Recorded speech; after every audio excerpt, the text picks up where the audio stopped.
Okay.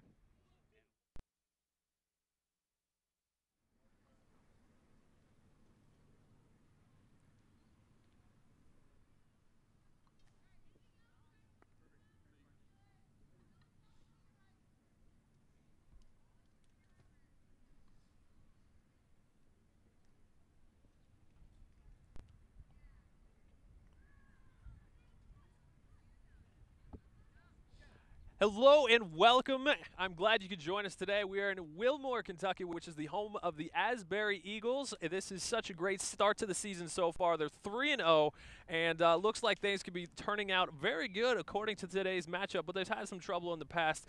My name is Aaron Bond. With me today, of course, is someone that we all know and love and cherish. You know what? Instead, I'm just going to let him introduce himself because he does that better. I'm Micah Marin. Thank you, Aaron. Yeah, Asbury is actually lining up against the Taylor Trojans today, and Taylor's coming off of a 7-0 shellacking of Brescia University, and so they're standing at 2-1-2 right now. And Asbury's coming off of a 2-1 thrilling victory on Tuesday against St. Catherine College, in which their freshman goalkeeper, Brooke Perkins, had to make a last-second save. Now, the history for Asbury against the Trojans has been pretty bad for the past 4 years. They have lost every single time on a goal differential of 15-1. Last year, they lost 4-0 against them up in Indiana. And I was talking to Coach Brooke Lincoln yesterday, and she was saying that she's hoping that today that will be a difference from last year. And also, she was saying that this is going to be the first real test for her girls this year, and she's hoping that they'll be able to come out and perform because she hasn't been very pleased with their performances. On another note, our starting center back captain, Sloan Salisbury, just got hurt in warm-ups, and so she's going to be out for today. So there's going to be a shifting in the lineup, and so that's something to look for. Yeah, definitely. Both teams play a 3-3-4 lineup, so it's going to be interesting to see how that changes the sort of dynamics of the team. It's going to be very intriguing to see. They've already mentioned that they're going to be moving around some different players, different positions than what they're used to. We'll see if that makes an impact on the rest of the game. Before we do that, though, we're just going to have a great chance that we are here to have a great day. The sun has come out. It was looking like it was going to rain a bit earlier, but it's very nice to have this. I don't know, whatever you were playing, was it something that affected you too much being in the weather? No, I think this is a great day for some soccer. It was a little chilly out this morning, but the sun started to come out. It's probably up and around the low 70s right now. So we're going to start with the lineups right now and the national anthem. Stay tuned. Thank you. Asbury welcomes all players, officials, and spectators to today's contest. As a member of the NAIA and the KIAC, we are committed to the true spirit of competition as champions of character, embracing 5 core values: respect, integrity, responsibility, servant leadership, and sportsmanship. We ask each of you as participants, officials, and spectators to abide by these values by creating a positive environment in which our athletes may participate, our officials may work with you, and the spectator may enjoy. Please enjoy today's contest. At this time, we ask that you please stand for the invocation and the playing of our national anthem. Today's invocation will be given by Megan Hughes. Please bow your heads. Dear Heavenly Father, I want to thank you for this day today. Lord, you've given us a great competition.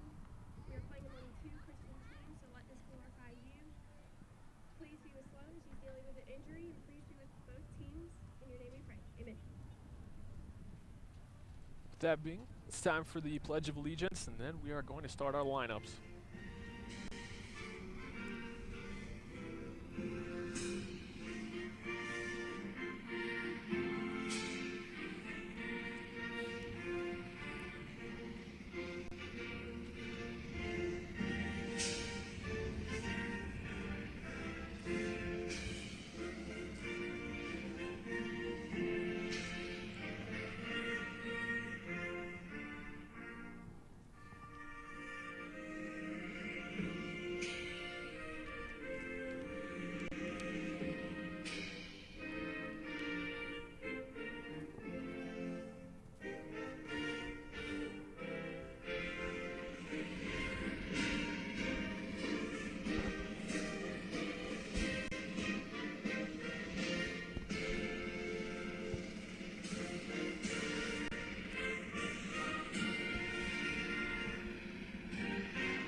Now let's meet the starters for the All Trojans. right, now it's time to check out Number the 2, starting Amanda lineup Roden. for the visitors. Starting off is Number 4, number Emily 2, Bryden. Amanda Roden.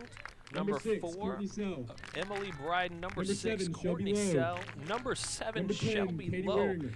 Number 10, Number Katie 11, Waring. Lauren Pfeiffer. Number 11 is Number Lauren 17, Nikki Pfeiffer. Zino. 17, it's Number Nikki 18, Zano. Faith Glock. 18 is Faith Number Glock. 19, 19, Brianna Brianna Pruitt. Number 23, Victoria Calderhead. And And they are number anchored double at the zeros, back by Christina 00 Griffin. Christina Daniels. Taylor is coached by Scott Stan. He's assisted by Kelsey Johnson. In their 7th year, Scott Stan is the head coach, and he has an assistant, Kelsey Johnson, with him today. All right, now it's starters time for to check out Asbury Asbury's Eagles. starting lineup. The starting lineup for the Asbury Eagles is number 2, Maddie Hahn. Number 6, Sophomore Meredith from Yuri. Louisville, Kentucky. Number 2, Maddie Hahn. A senior from Elizabeth City, North Carolina. Number 6, Meredith Yuri. Number A 7, sophomore from Toria Nicholasville, Howard. Kentucky. Number 7, Toria Howard. Number Sophomore 8, from Madison Mitchell. Lexington, Kentucky. Number 8, Madison Mitchell. A sophomore Number from New Albany, 15, Indiana. Riley Smith. Number 23, Laura Millis. A sophomore Number from 16, Bardstown, Taryn Kentucky. Wright. Number 15, Riley Smith. A junior from Nicholasville, Kentucky. Number 16, Taryn Wright. A sophomore Number from 17, Lexington, Rachel Kentucky. Bertrand. Number 17, Rachel Bertrand. Freshman Number from 19, Mia Elizabethtown, Wiersma. Kentucky. Number 19, Mia Wiersma. And a goal, a Number freshman from 21, Nicholasville, Alexis Kentucky. Thornton. Number 0, Brooke And Perkins. number 23, Laura Millis. And in the back for them is number 0, Brooke Perkins. Their head coach is Brooke Lincoln, and she is in her 2nd year, and her assistant is Scott Postal, who is also in his 2nd year, and then their 1st year assistant is Michael Lindsay. And interestingly, Michael Lindsay actually played 4 years for the University of South Carolina and had a pretty stellar career, but in his senior year, 5 games into the season, he actually sustained a pretty nasty and horrific knee injury, and so he couldn't play the rest of his career. But he is now back coaching on the sideline as assistant coach for the Asbury Eagles, and he is studying at the seminary. You know, that is intriguing. With the seminary being across the street, definitely brings in a diverse part of people that are able to bring things to the table here. A lot of different genders, a lot of different abilities to have different educational standards. And right here, as we get started, it is really intriguing to see how much that last-minute substitution is going to be having with the middle back Sloan being out now. She was a captain. So the captain's armband is now only being worn by number 6, Meredith Uri. So it's going to be very intriguing to see how that plays out. Yeah, I don't know. I mean, Sloan anchored that center back position for him, and she's been a mainstay back there for the past 4 years. So it'll be interesting to see how they adapt to this adversity, especially against a pretty qualified opponent. Now you say qualified opponent. Now why are you going to consider that they are so incredible? Is it because they have beaten Asbury for the past 5 straight meetings? I think they play a very fast-paced style of soccer, and I think that's also a part of it. Is they're just getting in their heads of, you know what, we've come in here and we've beat you so handily, and they obviously probably have a little bit of confidence coming in, and Asbury's probably going to sit on their back heel to start with a little bit until they can gain the confidence to come in and just really show that they're able to compete with them without any problems. Nice. See number 15, Riley Smith in the back going into a tackle. Looks like they're trying to stretch the field a bit. Always appreciated at this level of soccer. Yep. Tebow regains possession in the middle of the field for the Eagles. Gotta say, Tebow brings so much to the middle. She has an energy that nobody else is going to be out here. Yeah, and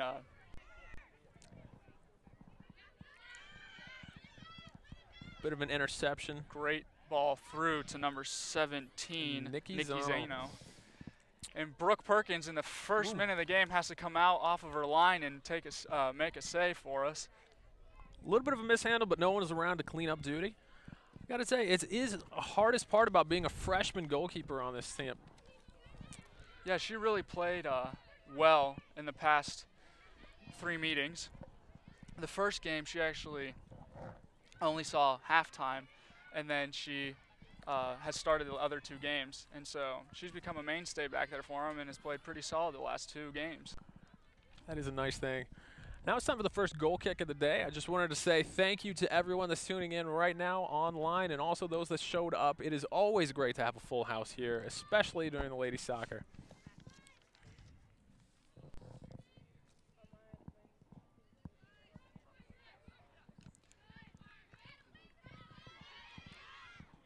A great through ball to number 4.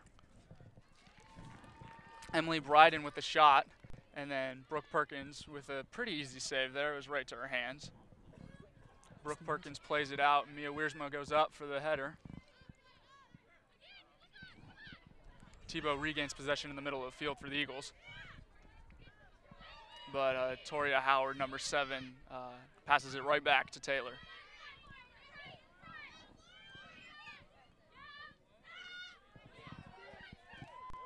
Tebow goes in for a tough tackle there right at the sideline. Looks like she's fine. It looks like a run is going to the corner right now. Emily Bryden taking it down. She loses it to the defense, but that is something I've seen Asbury be very hesitant to work it forward. It looks like they're just content to hold it in their own half and play defense. That looks like the first offsides of the game, but the referee's calling them off. It's a quick restart to the action. You know, I noticed as well that this is both teams coming to this with having very few upperclassmen. Asbury only has 3 seniors. Taylor has 4. Do you think that's going to play into anything possibly postseason potential? For right now, I don't think postseason is going to be an issue because you've gotten so far into the season that by the time postseason comes rolling around, that you're really now almost a sophomore and they've got a whole year of experience under their belt. So I think right now maybe it has to do a little bit because they're still trying to gain their footing. Number 7 going on with the shot straight to keeper Brooke Perkins again. She's had to really come up with a couple easy saves in the first 5 minutes, but defensively the Eagles are going to have to get it together there or they're going to have a rough day. Possible chance from Tebow again snuffed out. See, it looks like they keep trying to go up the middle here. Their outsides are open, but that middle is where they keep focusing all their attention. Riley Smith.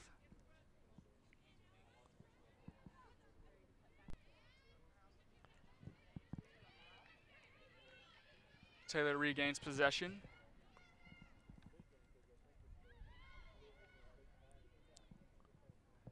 And number 21, Alexis Thornton, has to play it out for a throw-in, which the referee is calling a goal kick. It must have deflected off of the Taylor forward making the run in.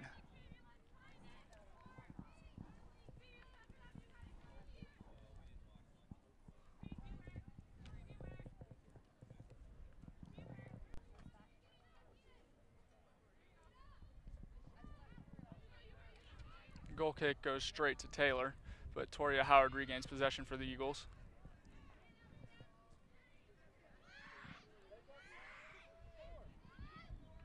Moving it side to side, still keep losing possession in their own half. Yeah, that's something that they're probably a little hesitant right now, just with Sloan being out. They're trying to get the feel of what it's going to feel like back there without Sloan, with that commanding presence back there. But Toria Howard plays the ball out wide, but is then intercepted by number 4, Emily Bryden of the Trojans. I had a great chance yesterday to talk to head coach Brooke Lincoln from Asbury about her players.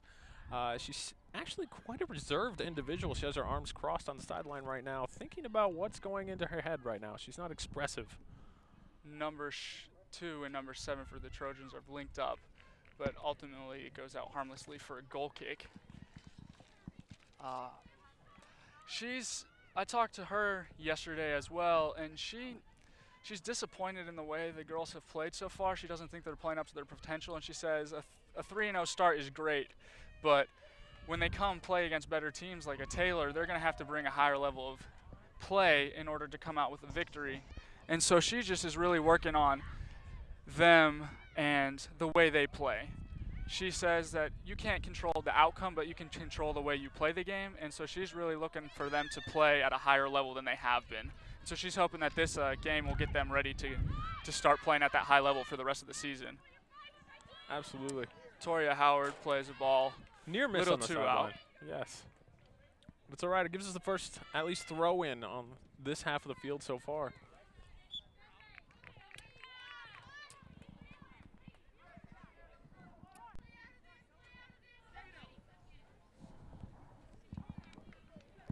number 17, Rachel Bertrand, with the throw in to number 7, Toria Howard. Number 23, Laura Millis, turns on the ball. Plays it into Tebow. Takes the middle, holding, sees the girl outside, goes to the corner. It's a little too close to the goalie, though.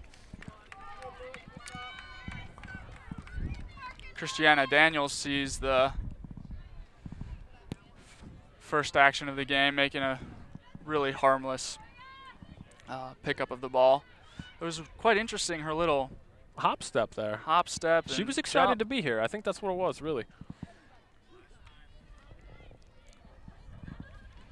Trojans with this throw-in on the far sideline into number 7, Shelby Lowe, who shoots the ball without any power straight to Brooke Perkins. Second save of the day, and it doesn't like it was much trouble for her.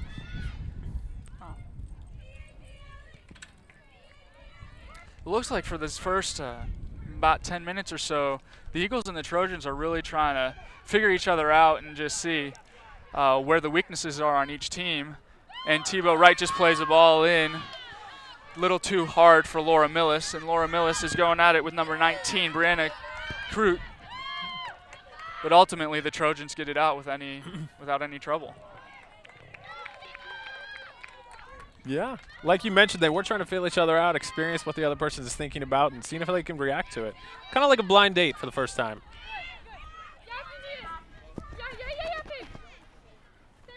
Tebow's really feisty down there, even on the sideline and in the middle of the field. She's a workhorse in there for him, and that's a quality she gets from her father, Kevin Wright. He's actually the head coach at the West Jessamine High School, and he's the women's coach, and he works those girls relentlessly, but he has one of the best teams in the state, and several years ago he took the West to their first Final Four appearance ever in the state of Kentucky. That is impressive. It still kind of rallies around, and his daughter growing up in that system. Hopefully that'll pay off for him out here.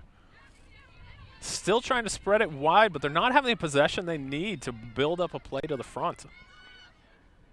Maddie Mitchell, number 8, passes it right into the middle, but Brooke Perkins comes out with a kick out.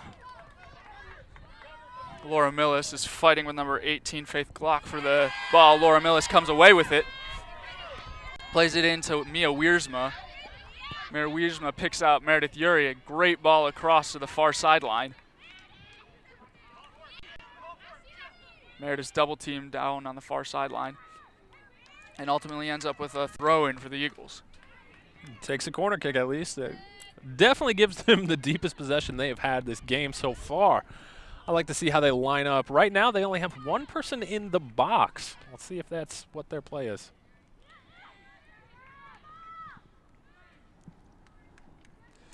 Number 8, Maddie Mitchell's taking the throw right now, and she's a outside back.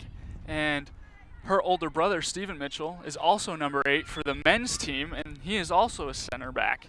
Nice. And so she's carrying on the family number, and I was talking to Stephen this morning. He actually says that number 8 is Maddie's number, but coming in, him and another freshman fought for number 8, and he ended up, or fought for number 13, which was his original number, and he ended up with 8. And so he's been stuck with that, and he's in his senior season, and so the two of them are making number 8 proud here at Asbury. So if he fought for it and lost, how were they fighting? That was my question. Hopefully it wasn't soccer skills, because that doesn't play well for him. Oh, I don't know. It was probably some harsh words. It was a long time ago, so I don't remember if they'd even know what they said to each other. But ultimately, Garrett Davis for the men ended up winning that battle for number 13. Maddie Hahn with the first shot of the game for the Eagles, and it is harmlessly caught by Christiana Daniels. Good placement. I think there has to be something to the headbands out here. I'm surprised everyone has them, and it seems to be super powering.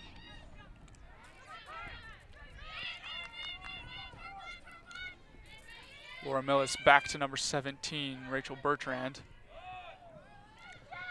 Riley Smith. Mia Wiersma flicks it on to Tebow Wright, but the touch is a little too hard.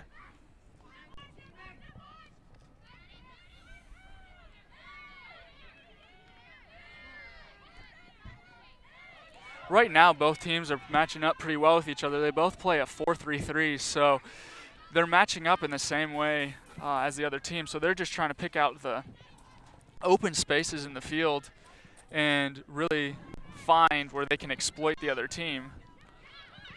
Exactly. And this is the kind of point of the game where you started to look to that Sloan who went out early with an injury. She would be coming up at this point, doing a lot of support touches, and they're kind of missing that, especially in transition Number game.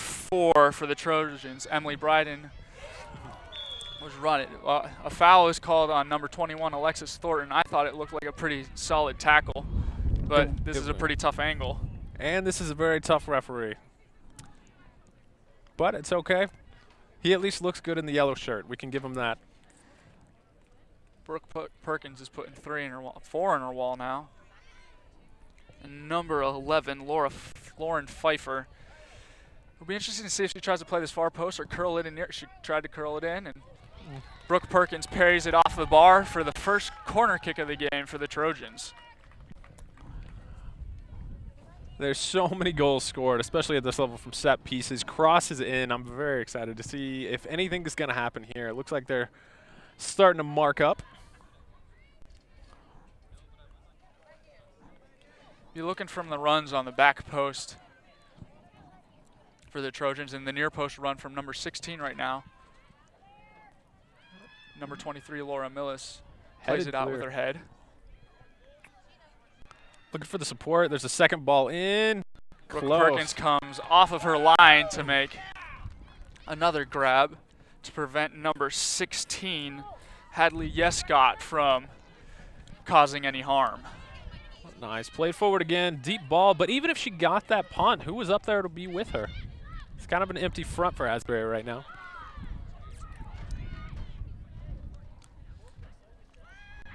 Maddie Mitchell back to Meredith Urey. Alexis Thornton plays it out wide to number 23, Laura Millis. Plays it back to number 17, Rachel Bertrand. Some fancy footwork right there by number 17, Rachel Bertrand. Fancy moves. She still has the defender on her, though. Tebow right with some open space. She takes her turn. It's a good Takes shot. a pretty harmless shot that sails wide. I think she was just trying to give the goalie something to do. She looked bored back there, honestly. Yeah, they're going to have to test this goalkeeper. She's been pretty solid for the Trojans this year. She hasn't given much up. She does that step hop kick on her goal kicks and on her punts. I'm curious to know why she does that. Well, actually, I think it's because she didn't want to step on the red ant mound that is right in front of her goal. She's just trying to avoid it and appreciate her creation around her. I was walking on the field this morning. I didn't see any red ants, but you never know what happens in a span of 2 hours. Exactly.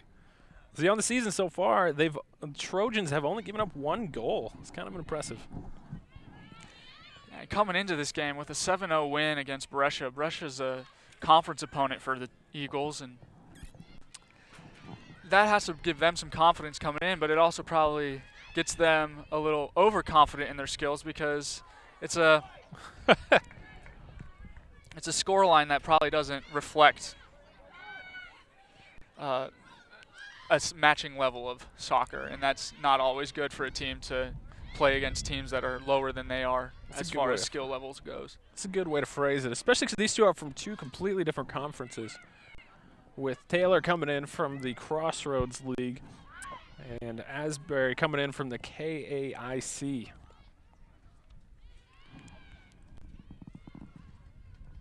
Number 8, Maddie Mitchell on the far sideline, plays it up to number 6, Meredith Urey, who's looking for the run. She plays it to Tebow Wright, who has loads of space in front of her, and she plays Mia Wiersma in. She's got a defender on her back. Takes her time with it, catches up. Plays it back across to Tebow, and the touch is a little too hard. And number 23, Victoria Calderhead, just dispossesses Tebow of that ball. But as you can see, that's incredible. There are 7 defenders back for Taylor, and there's only 3 offensive ladies for Asbury. Mia Wiersma with a shot, and it forces number 00, Christiana Daniels, to make a pretty diving save. Mia with some confidence there, taking a shot from about 30 yards out. There it is.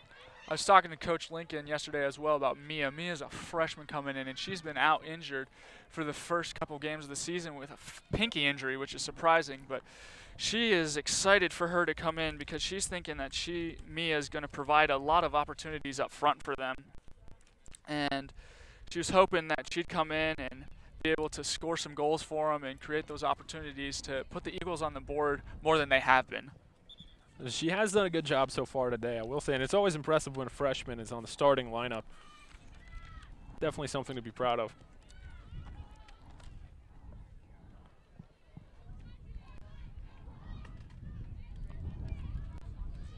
Asbury is currently playing 3 freshmen, their goalkeeper, number 23, Laura Millis, and, of course, number 16, Mia Wiersma. Number 21, Alexis Thornton, I believe. Alexis Thornton, yes.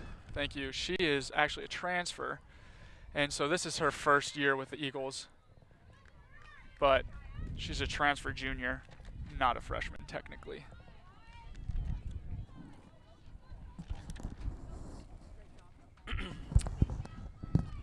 Trojans are preparing themselves for the second corner kick of the game for them. This is now on the opposite side of the field from the first one. Just a bit of wind coming in. Let's see if that has anything to do with it. She plays it out to the top of the box, and number 6 whiffs, and that leads to an Eagle breakout, but it is given That right just back. hurts.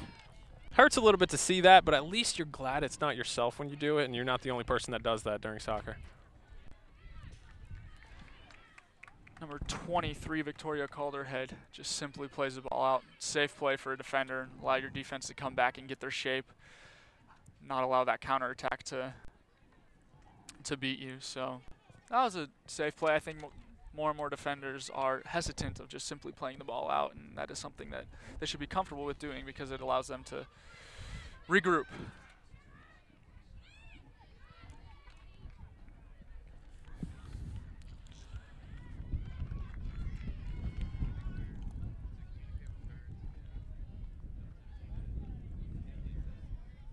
Another throw in. They've been definitely taking their increase on those so far lately.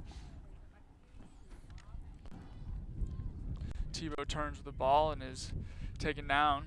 The referee just said that it was harmless. Laura Millis comes into the middle and is dispossessed.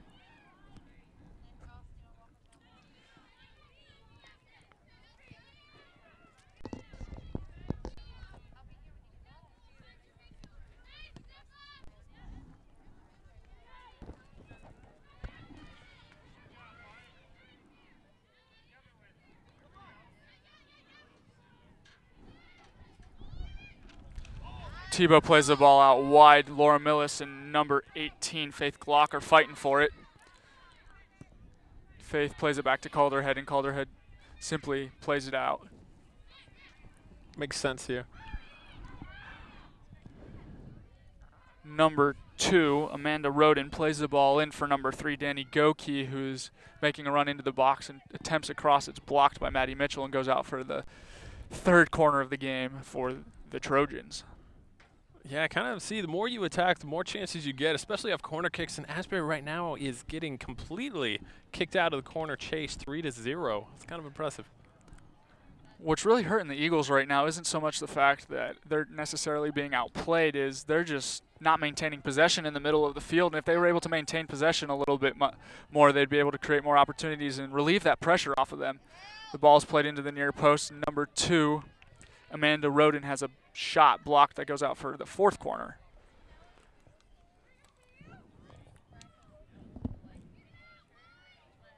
It's only a matter of time. One of these corners is going to have to start something interesting. Ball's played up to the top of the box.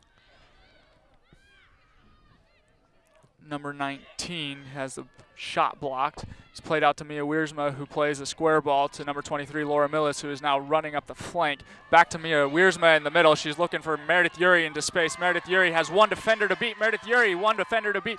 Beats the defender. She's in the box and is ultimately dispossessed by number 23, Victoria Calderhead. And Toria Howard is dispossessed, and it is now out on a counterattack for the Trojans. Man, all that build-up just to lose it off your foot like that, that definitely hurts.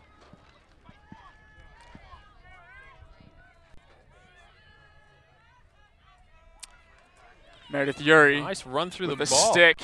She's out wide. Plays the ball into number 19, Mia Wiersma on a turn. Falling back shots, always hard to make. You got to square up on those.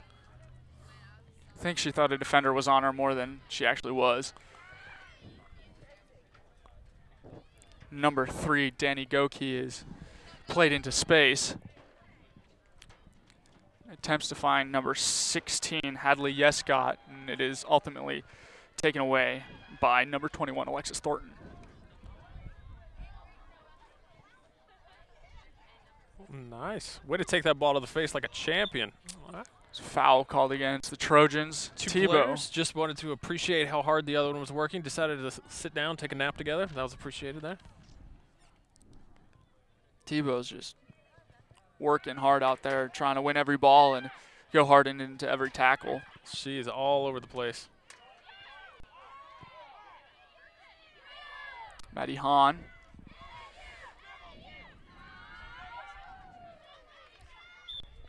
Foul called against Maddie Hahn. Foul certainly takes the wind out of the sails for that counterattack. Which isn't necessarily a bad thing for the Eagles. It helps them to get back and regroup and get their shape defensively.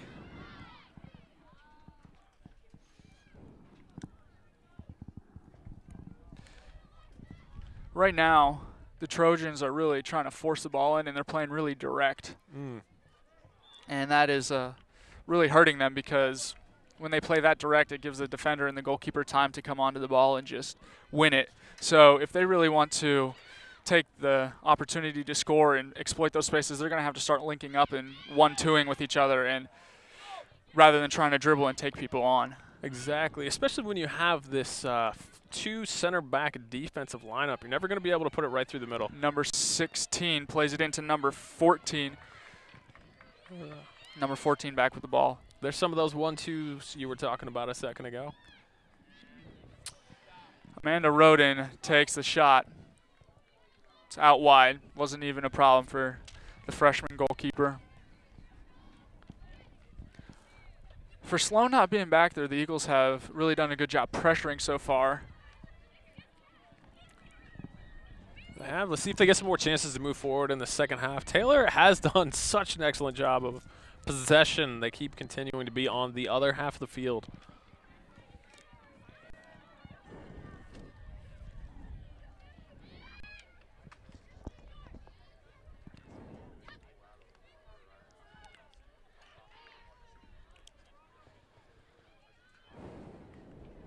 Number 2, Amanda Roden, plays in number 3, Danny Goki on the sideline, who's looking for the cross in.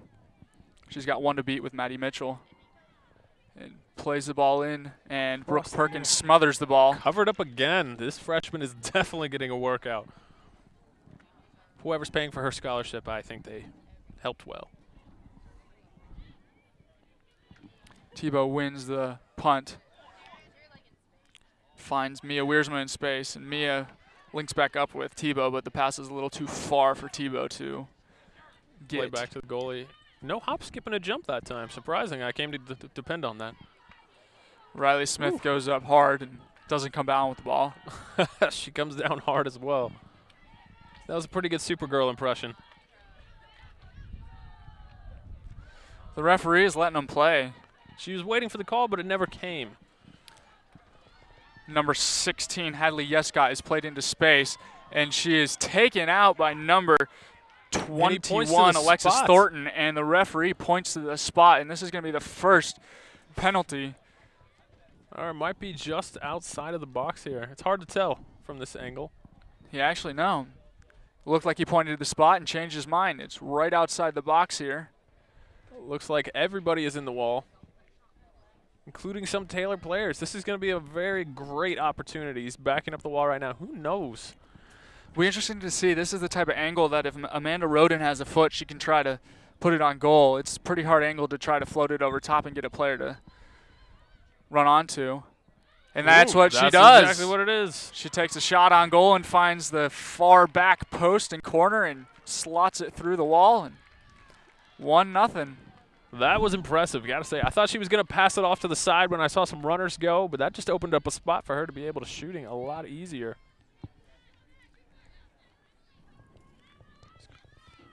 Number 2. Number 2, Amanda Roden. It's the one that put that one through for the victory. Be interesting to see. There's about 20 minutes left in the half, how the Eagles regroup and see if they can regain their composure and either try to equalize or if they at least can contain the 1-0 deficit moving into halftime. But they can't allow this deficit to increase at all, or they're going to find themselves in a world of hurt. And this is actually the first time the Eagles have found themselves down in a match this year. That's exactly what I was just thinking. It's going to be an interesting test of character to see if they can come back from this point.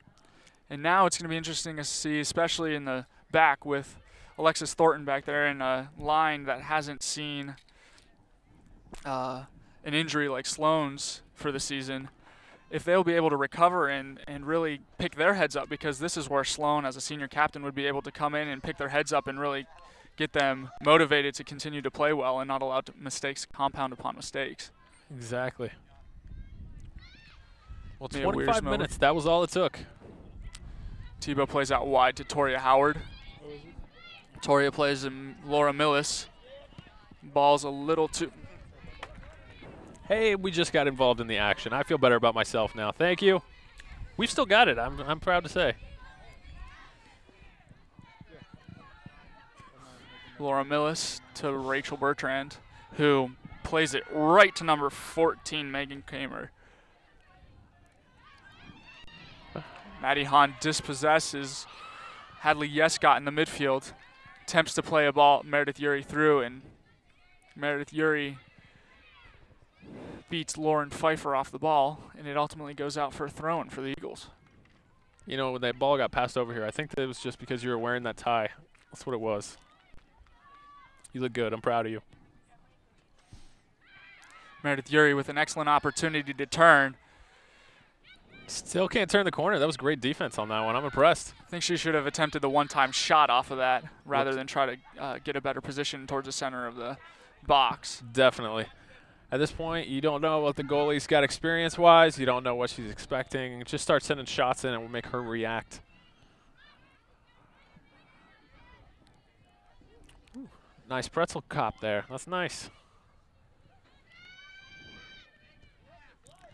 Trojans have come out to play, and they're being pretty physical. So that Eagles, that's one thing that they're going to have to realize is that they can pick up the intensity as far as the physicality goes because the referee's allowing them to play.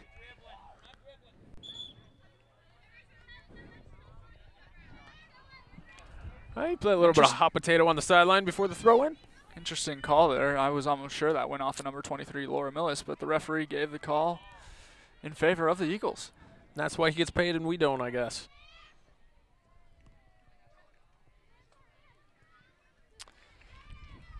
Number 8, Maddie Mitchell down the far sideline. Uri regains possession into number 2, Hahn. Number 3, Danny Goki gives the ball up in the defensive half of the Eagles.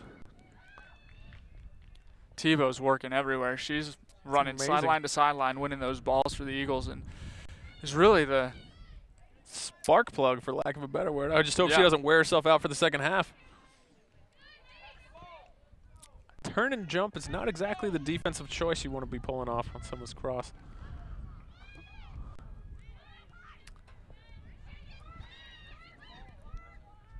Yeah, comes in.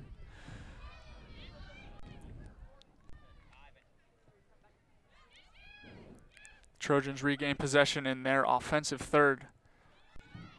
And Amanda Roden attempts to play number 3 in, but it appears that the ball is going to go out for a goal kick, and that is indeed what happens. Yeah, they definitely needed a breather after that counterattack. Definitely took the wind out of their sails from their earlier charge.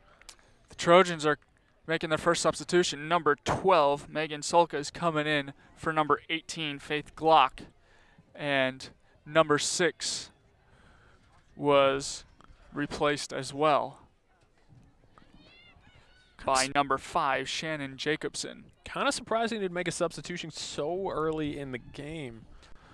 Well, something you have to realize about college soccer is they are allowed unlimited substitutions, and so in the first half, the team can substitute as many players as they want, but the substituted player is not allowed to re-enter the game.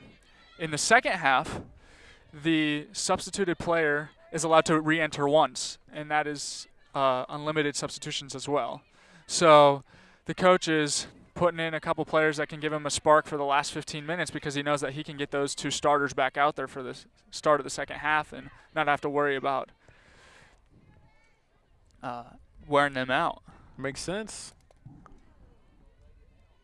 Goes out of bounds for another goal kick.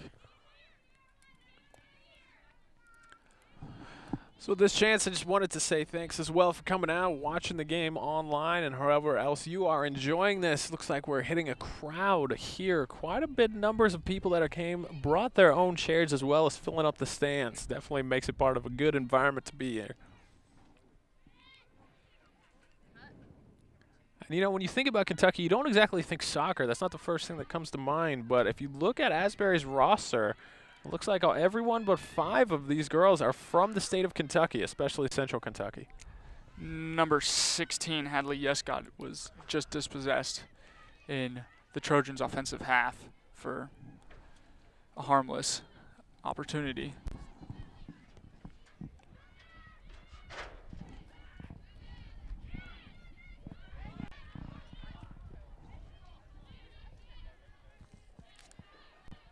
Rachel Bertrand wins the header, but unfortunately goes straight to number 14, Megan Kamer. But Alexis Thornton uses some physicality to get that ball back. Number 2 is played in and is ultimately dispossessed by number 8, Maddie Mitchell.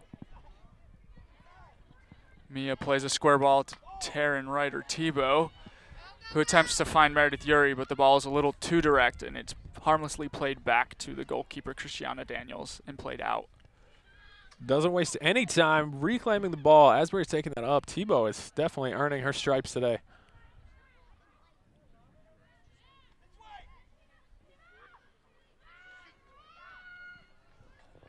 That one just looked a little bit tired, worn out maybe. Brooke comes off her line and easily gathers the ball without any pressure from Hadley Yescott. Looks like right now that Taylor is just happy going into the halftime with a 1-goal lead, even though they got over about 10 minutes left on the board. Again, what's really hurting the Eagles right now isn't necessarily the fact that they're being outplayed, it's the fact that they're giving up possession very easily in the midfield. And if you've ever watched soccer for any amount of time, you know possession is incredible. Whoever owns the possession battle normally wins the game. Trojans are making another substitution.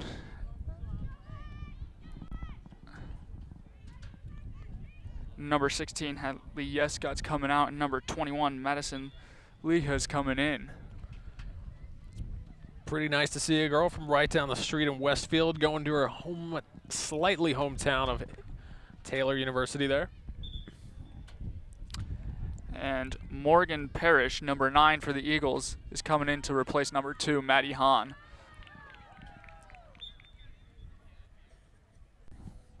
So it's interesting they're taking a defensive midfielder off and trying to put a little more offensive spark in there.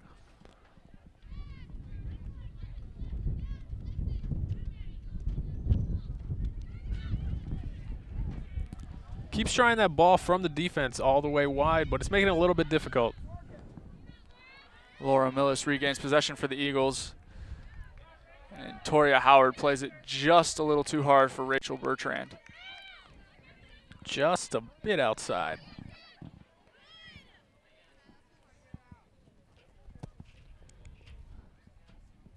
Other than that pretty bad tackle that Alexis Thornton made that led to the goal, she's had a pretty solid performance back there for them. But unfortunately, that's the way soccer rolls, is if you have one bad mistake, that can lead to the one goal against and can really punish you. That is very true. You could definitely be the better team the whole game, but if you have one mental mistake at the wrong time, you can pay for it for the rest of the game. Number 21, Madison Leha, is taken off the ball, and again, out for a harmless goal kick for the Eagles. Yeah, if you're joining us just right now, the goal is 1-0. Taylor on top. And also wanted to remind you that as halftime approaches, we are going to have a special treat from the Asbury University tumbling team is going to be putting together a demonstration for us to enjoy. You have to stick around for that.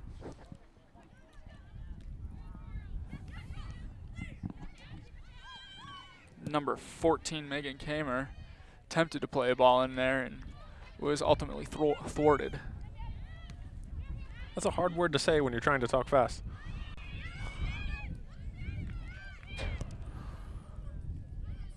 Taylor in the box. Number 2,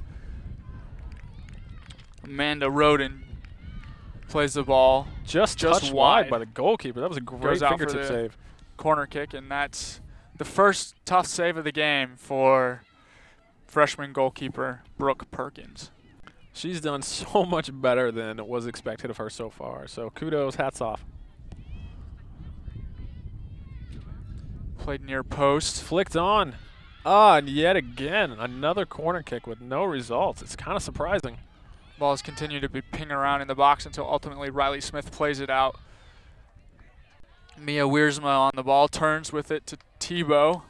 Tebow plays it out wide to Laura Millis. Acres of space. This is good movement here.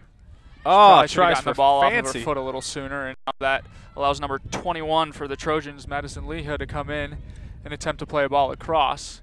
But Rachel Bertrand comes in with a sliding tackle and dispossesses number 21 of the Trojans. Another corner kick. That is 6 on the day.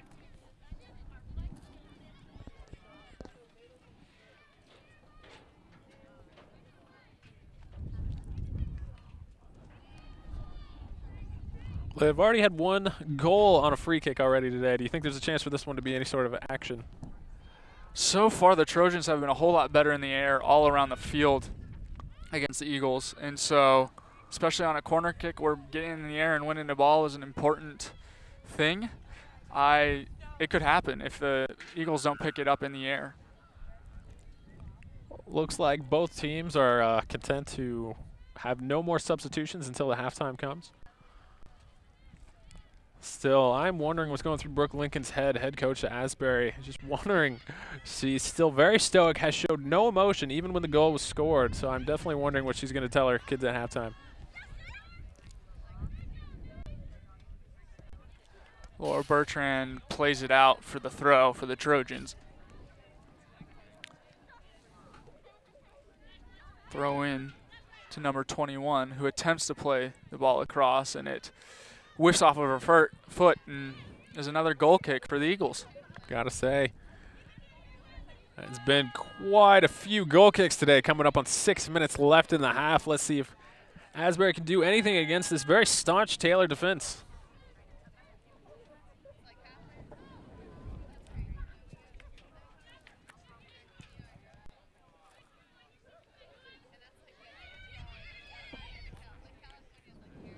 Shannon Jacobson attempts to play Madison Leha into the corner, and ultimately the ball is too hard and too far away, and another goal kick for the Eagles.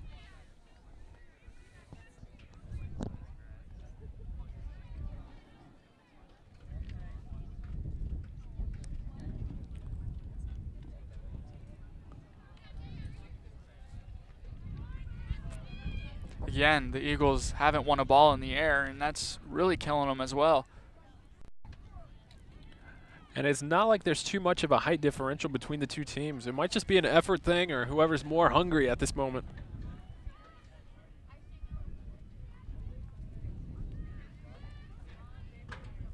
Maddie Mitchell gets stuck in for the tackle, and it's ultimately won by number 16, Tebow. Mia attempts to turn on the ball. Moves it outside. This corner attack takes a different shape, but they're still having a chance at this.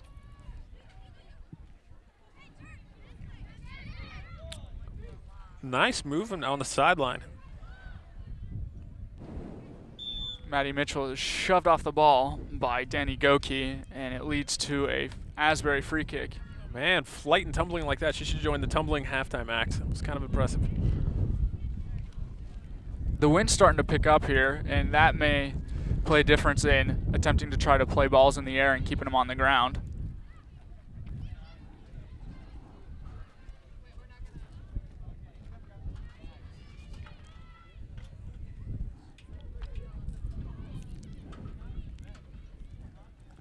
Maddie Mitchell plays it out to Meredith Urey on the far sideline. Back into Morgan Parrish, who plays to Tebow, who turns on the ball and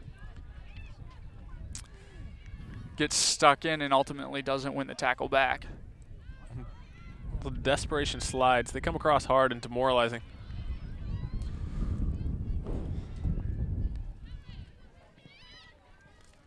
Dribbles right into the heart of the defense. Laura Bertrand with a slide tackle in to win the ball, and the referees still allowing them to play. There's been some rough play. And serious first half highlight, I have to say, is number 17, Bertrand for Asbury. She's done an excellent job holding down that left sideline, playing a very tight defense.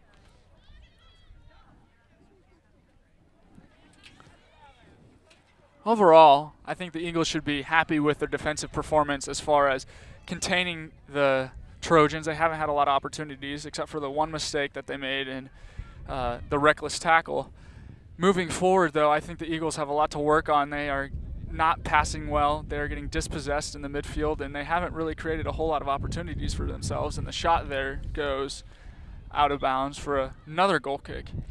But I think the Eagles are definitely not playing up to their potential right now, and if they can hit that next level that they can play at, they can definitely give this Trojan team a run for their money, because really the Trojans haven't been playing too well. They've just taken the opportunities they've been given, and they've capitalized on those. That's a good way to phrase it. I'll just call that ownership of the game. They haven't exactly jumped on it. Meredith Urey wins the ball in the middle. Attempts to play it out to number 23, Laura Millis.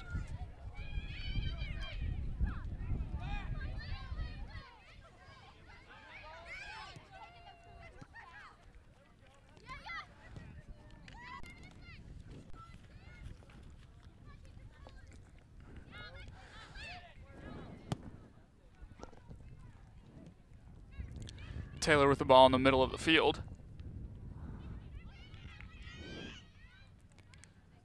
Amanda Roden gets stuck in with number 11, who just came in for the Eagles, Olivia Mignard, and wins the Eagles a free kick in their defensive half.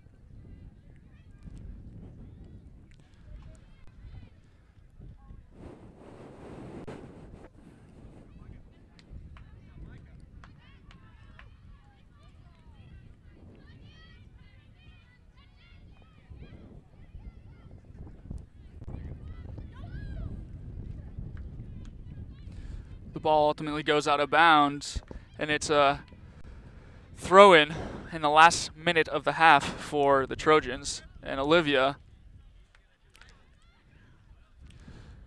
Brooke Perkins picks up the ball for another easy gather, plays it out to number 17, Rachel Bertrand, who is then dispossessed in their defensive half.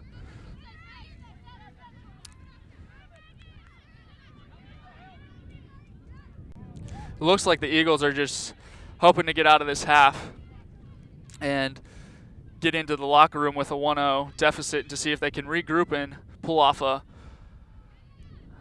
comeback in the second half.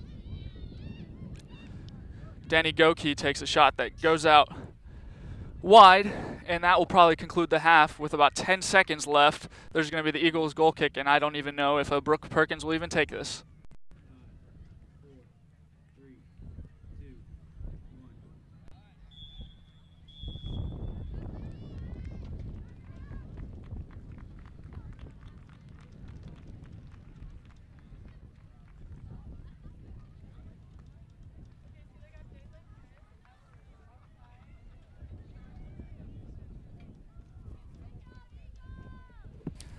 I'm here with one of the men's team's players, Griffin Wilcoxon. He's a senior, and he's here to talk to us about last night's game. So it was a tough 1-0 loss for the Eagles last night against the IPFW Mastodons. Can you tell us what your thoughts were on the game yesterday? Well, I think we did a very good job of holding them to, just one goal. They had a lot of shots, and a lot of them were on target. Burns came up huge.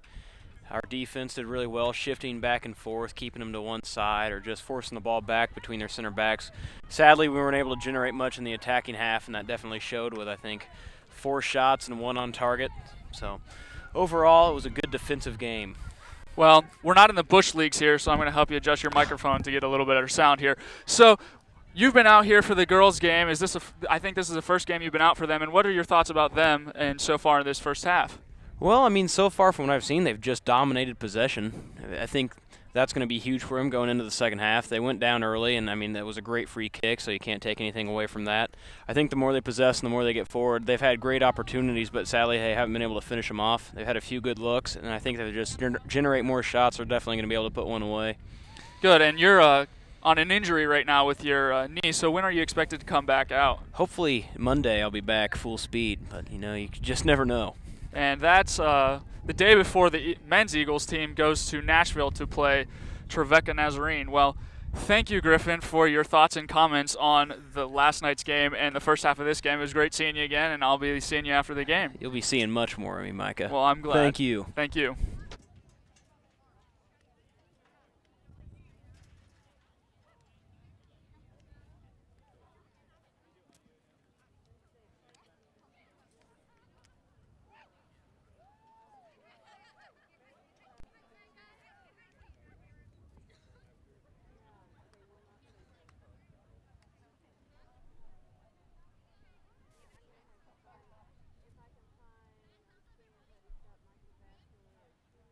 If you're ready to clap, cheer, and be amazed, please welcome the Asbury University tumbling team.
Great. If you were just with us and you got to see that incredibly talented act, this is the lady you get to be thanked for. This is Coach Holland.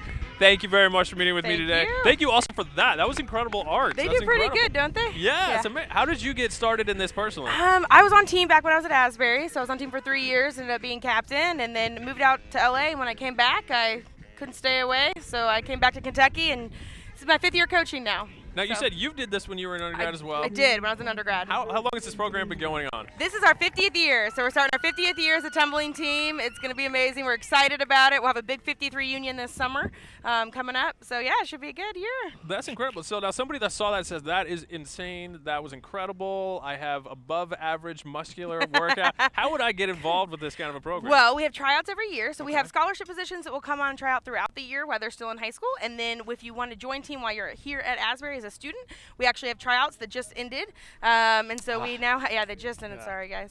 But we're adding 8 new team members. This Tuesday will be their first practice, and we'll have a full team of 25 now. So that is exciting. That's amazing. I had no idea. This is so professional. I'm very impressed. How do you come up with these acts? What makes It takes a long time. We write show, our actual show that we'll do at the end of the year, and that we also do multi-state tours. So we actually, in spring, during spring break, we'll do a 10-day multi-state tour, and we'll actually do an hour-long show then. So this was kind of easy for us to do a 4 or 5 minute show compared to our 45-minute to an hour-long show.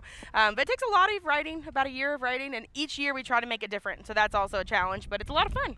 Gotcha. It looks incredible. I have to say, it made me want to go out there and jump on the trampoline as well. Sure, you can try it. Just don't die. So you can tell me that there's a good opportunity for someone. What kind of background would you need for this? It looks gymnastics. So, yeah, maybe? There's a lot of different backgrounds that we pull from. We've had captains of basketball teams in high school join. We've had pole vaulters. We had gymnasts, cheerleaders. Really, it's a mixture of a lot of things. So one thing that we always say is you could have the highest skill level around. You could be an Olympic level gymnast, but if you don't have the passion for the ministry side, we're not going to be as interested as we would be in somebody else. So for us, it's a combination of ministry mindedness, working with kids, because that's our whole point. We work with kids and perform for them a lot of the time, and then a desire to improve and to do this stuff. So our big shows include a lot of things like jumping through fire and jumping off buildings and bleachers. So you have to kind of be a little crazy, have a little bit of daredevilness to you, but we usually have about half guys, half girls, and we pull from, like I said, high level, almost Olympic level gymnasts to guys who don't know how to do a cartwheel. So we teach them. I would be one of those guys that I can do it, but it normally goes to a round off. That's what it is. Well, that's better than nothing. Sure. Okay, yeah, I'll take that credit. So thank you. I'd say most of our team, about 75%, did not have any experience when they started. So yeah, we like them. They do pretty well. They work very hard. That is quite impressive. Yeah. Now, you also mentioned the ministry side of this. Yeah. What does that look like as far as beyond putting on shows? It's different. It's very different what people think. But if you think about any athletic team, when they go into schools or in the presence of kids, they think that you are amazing. They think that you are Wonder Woman, Wonder Man, and so they'll ask for our autographs or those things. And because we have that platform in the school, we'll use that to minister to the kids, whether it be showing love, showing Christ, whatever it is that we can do. We use that platform of professionalism and excitement that the kids have for who we are, and use it to help them. So it's pretty awesome. We like it. Well, I can tell the smiles are like a mile wide on everybody's face. Yeah, and it's unique. I mean, the students get to use their passions for God. And so what God's given them, their natural ability and talent, and take that into a ministry aspect has been pretty cool. And it's been that way since it started 50 years ago. So, yeah. Gotcha. For students that you've had come through this program, have anybody gone on to do more of this type of activity? Some wanted to join the circus and other things, but Gotcha. you know, they do a lot of different things. A lot will come back and coach. We actually have about 6 coaches right now, so we're pretty well stocked on coaching because of people wanting to come back and do it. But yeah, your bodies don't last much longer after college. That's a depressing thing for you to remember right there. Okay, this is the highlight of your life. With acrobatics and gymnastics. Okay. So it's all downhill from here. A little bit. Have you told any of your students that their lives are over? Oh yeah, no, I don't this tell point? them that. No. Okay. This makes sense though. That's good. Are you known as a club or an organization? Or we're a ministry, so an organization on team. We're a ministry. So yeah. Well, that makes sense. That's quite impressive. Now, for someone that is not or I guess to show up to these events? How would they find out more information? Do you have a website that's available? Yes, definitely. So one of the biggest things that we communicate mainly on is going to be our Facebook page. So our YouTube and Facebook page, we're very well done. We have a media liaison who helps us with all that stuff. So, and I'm on it as well, obviously interacting if you have questions or anything of that sort. So it's the AU Tumbling. You can type in Asbury University Tumbling Team on Facebook, and we should pop up as the official page.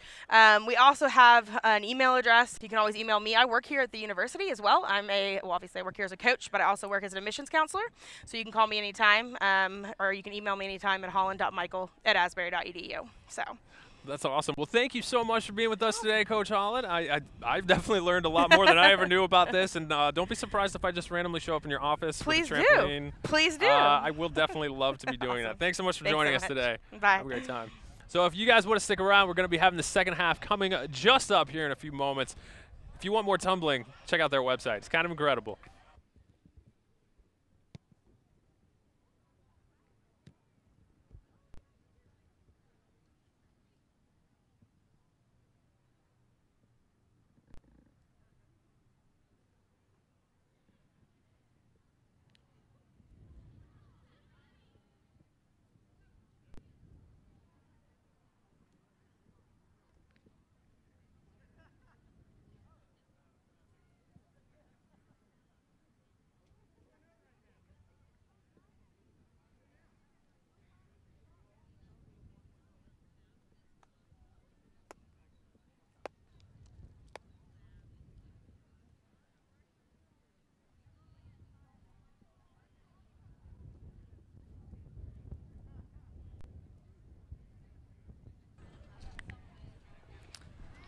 There's about 20 seconds left until the halftime is over, and then we'll be moving into the second half. What are your thoughts about both teams moving into the second half, Aaron? Honestly, I think the Eagles, first off, really need to start pushing the ball forward. They're not going to be able to score a lot of goals as long as they're sitting back and playing defense. I think as far as the Trojans go, they need to keep on doing what they're doing, but they need to keep moving it toward the outsides and not force it up the middle. There is no openings up the middle, so they can't depend on getting lucky with another free kick outside the box. How about yourself there, Micah? As far as the Eagles go, they need to possess the ball better in the midfield especially, and they need to maintain that possession and really distribute well so that they can get it to their forwards' feet. Defensively, they were very strong, except for, like I said before, that one weak tackle or harsh tackle that they made, and that was pretty reckless, which was warranted, and they got burned on that. Now, as far as the Trojans go, they are, like you said, trying to shove it up the middle. They're not using those out wides, but they are really benefiting from the Eagles' mistakes. So if the Eagles can hammer down and really play at the level they can, I don't know if the Trojans will have a response for that, but they haven't had to play at that level yet, so we haven't gotten to see if they've been able to move up and play to a higher level. And so I don't know if the Trojans can get to that or not, and so it'll be interesting to see if they have to get it into that second gear. That's very true. Did you enjoy the tumbling team as well? That was our third team we need to talk about. Was that enjoyable for you? Oh, it was great. They always provide some great halftime entertainment, and I was glad it's actually one of the first times I got to see them, and so I'll be excited to see some more of them. And the second half is underway. Very much. There's the kick. Coming out, firing, like you just mentioned. They have that offense moving forward. Still trying to push it right up the middle, though. I feel like someone said something about that. It might have been us.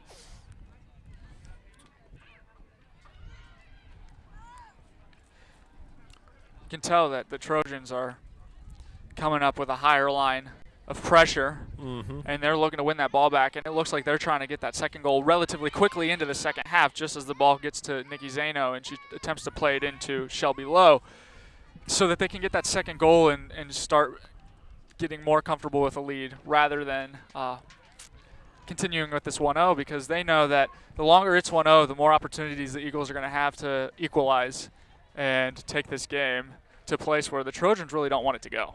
That is very true. The one person I'm definitely going to be watching for Taylor is Amanda Roden. She already had one goal in the first half, and she looks like she is just floating around that high midfield spot waiting for a ball.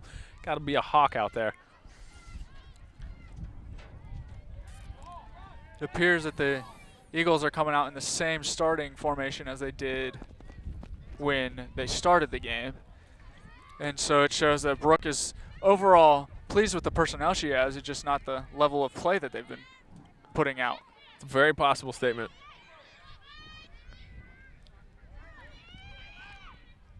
Meredith Urey plays it into Taryn Wright. Another thing I'm going to be keeping my eye on is the goalie's hip-hop and a jump now that she's playing on the other end of the field. She won't have that same red ant colony there. Let's see if she makes the same decisions. Oh. There I it was is. a goalkeeper, and I'll be honest, I have never seen that type of windup before, and I'm very curious about who taught her to do that or why she does that, if there's some special ritual behind that, but You were a that is a goalie, weren't you? Yeah. that is a first for me in Exactly. all my years of watching soccer. Alexis Thornton plays it harmlessly out wide for a Trojan throw-in. Well, Christiana Daniels, the goalkeeper for the Trojans, may have a hop, skip, and a jump because this summer she got married. And so she's probably excited about being a newlywed. It happened in June, and she got married, and her husband's name is Tim. And with that, number 7 for the Trojans, Shelby Lowe, harmlessly shoots the ball wide, and ultimately Brooke Perkins doesn't even have to make a save. But that was probably the most dangerous opportunity the Trojans have had in the run of play. Makes sense.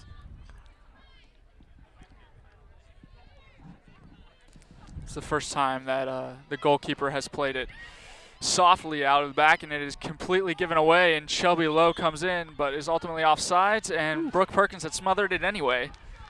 Dodged a major bullet there with an overplayed ball and the offsides call.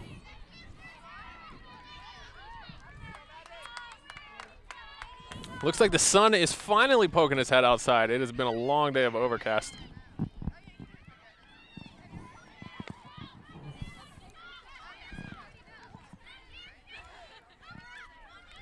Amanda Give Roden and go to plays the it corner. Give and outside go. to Nikki Zano, who plays it inside, but there's a lot of Asbury Eagles defenders there.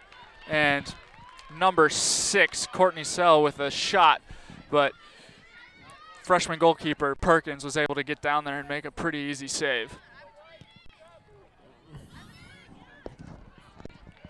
Again, Eagles weren't able to win that ball in the air.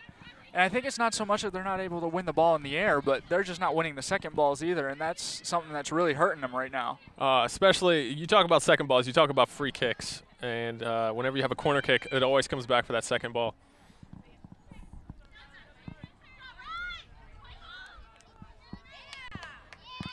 Riley Smith with some good body work there.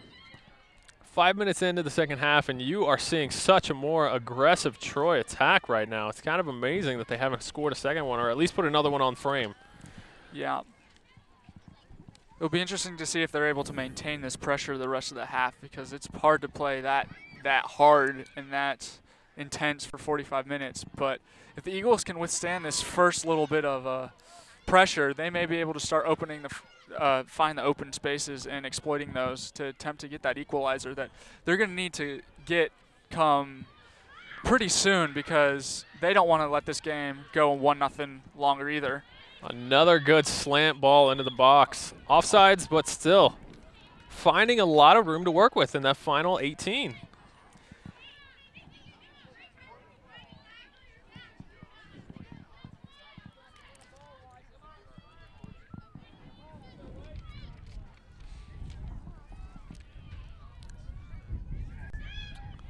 Played back, Tebow on the touch. She seems to be quite a roving center as well. Alexis Thornton plays it up high, trying to look out for Laura Millis. Laura Millis gets stuck in along with Mia Wiersma, and there's a little fight and scramble down there on the far sideline. It ultimately ends up with number 10 of the Trojans, Katie Waringa. Maddie Hahn gets stuck in the middle of the field and attempts to win the ball, but ultimately is shoved off. Another thing I'm noticing here in the early going in the second half is how much more of the field is being spread. They're having so much wider passing, moving the ball around. The Eagles still haven't been able to really find their target players here in the second half, and that's really where a lot of their success comes from, is number 6 Meredith Yuri, and they were really looking for number 19 Mia Wiersma to provide a pick-me-up for them. That's a nice souvenir for the crowd there. That was nice. Good save by our stage manager here. I just want to give her props for saving our lives. Thank you very much.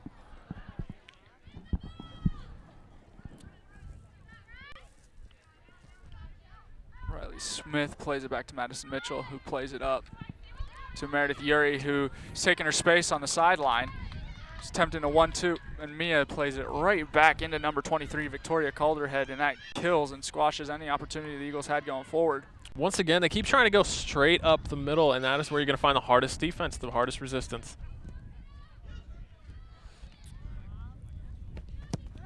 And just clears it out of bounds. Another lucky fan has a souvenir now. Gotta say, giving these things out like hotcakes.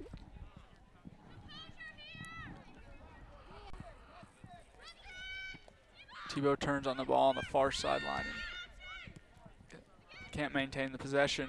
Leads to the Trojans coming out with a break.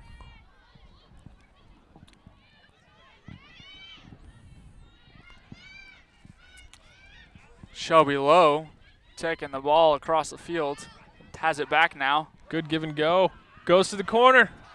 Shot into the defense. Good defense by Alexis Thornton to not let that shot go through.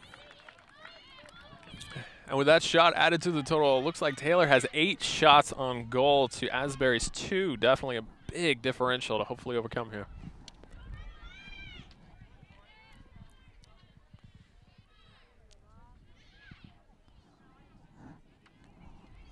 Approaching 10 minutes gone in the second half, and it looks like not a lot has changed so far. Still 1-0. The Eagles are still attempting to find those spaces with a ball from Tebow that the keeper just picks out of space. It's their first shot of the second half, though. It's no hop that time. I don't know what happened. No, there was. I think it's a psychological thing there as well. She has to maintain the routine, and I think that helps her have good punts every time. We'll see how she does in handshakes after the game. Number 17, Nikki Zano, beats Riley Smith at line, but ultimately plays it out of bounds with a touch that was too hard. The Trojans are really looking to exploit this left-hand side. They have been playing everything this second half over here on the left-hand side, and they're going at number 8, Maddie Mitchell, and number 15, Riley Smith. And I don't know if they think that they're going to be able to beat them, but so far they've had good success defensively, not allowing the Trojans to get anything dangerous off of this side. And so maybe the Eagles should be happy with that, and if that's the way the Trojans continue to play, then nice. They should be fine defensively. Well, they have 2 sophomores playing this side. I wonder if they're trying to exploit a little bit of the unknown territory that's going on. Got 2 balls on the field. And Maddie Mitchell, she's seen a lot of time last year as well. She was a transfer in from Bellarmine. But surprisingly, Riley Smith, she actually spent a lot of time with the reserve team last year, and so she has now become a mainstay in this back line for the Eagles, which wasn't something that wasn't a position she was playing last year. And so that has to be a great feeling to go from playing on a reserve squad for a university to be a starting center back for them. Well, it looks like it's going the opposite direction now.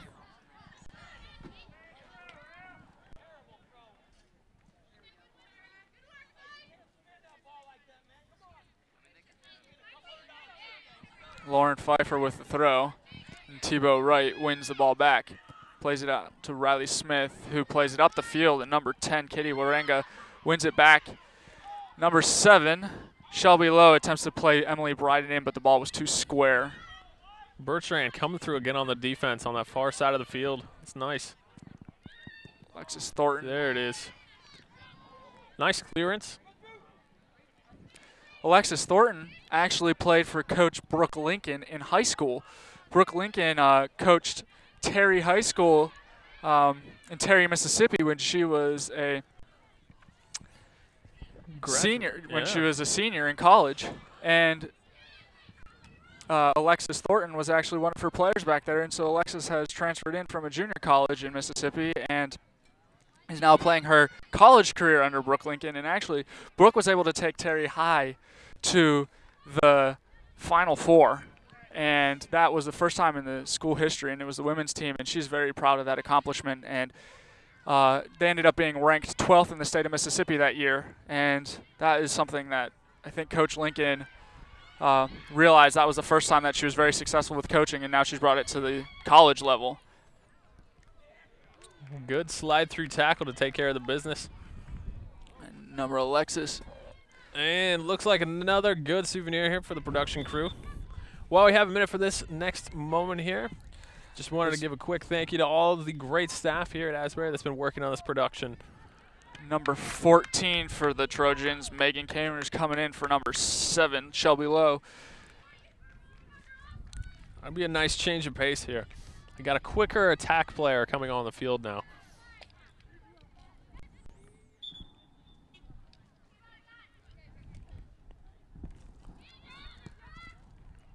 Ball's played across. And Rachel Bertrand plays it out wide. Just takes the easy way.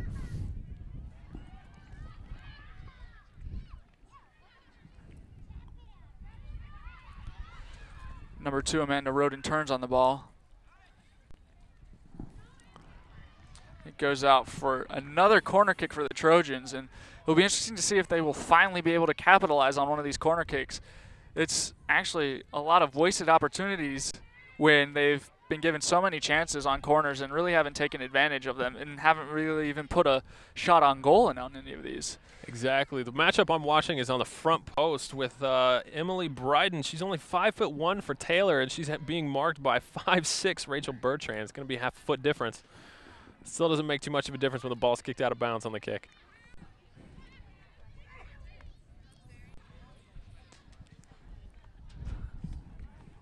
"15 minutes into this half, and the Eagles still have not found their footing offensively. I don't think they've really had any possession in their offensive half, and Brooke Lincoln right now is probably not very happy with that, and she's probably trying to cook up some ideas to see how she can get her team motivated to move forward, because they're going to have to score to at least take this game into extra time and ultimately try to pull out the win.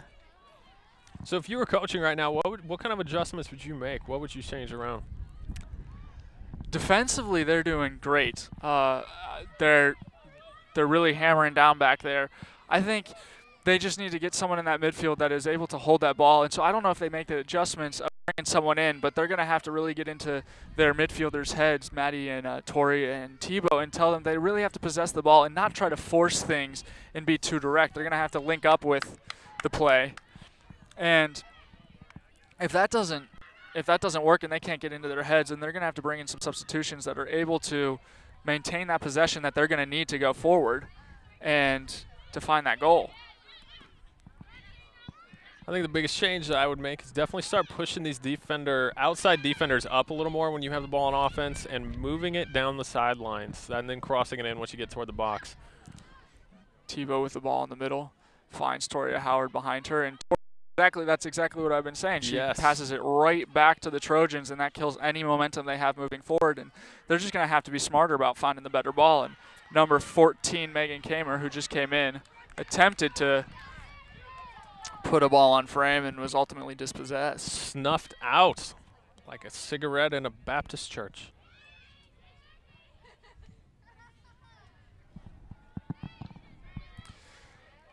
It's about the 4th or 5th time that Alexis Thornton has gone around.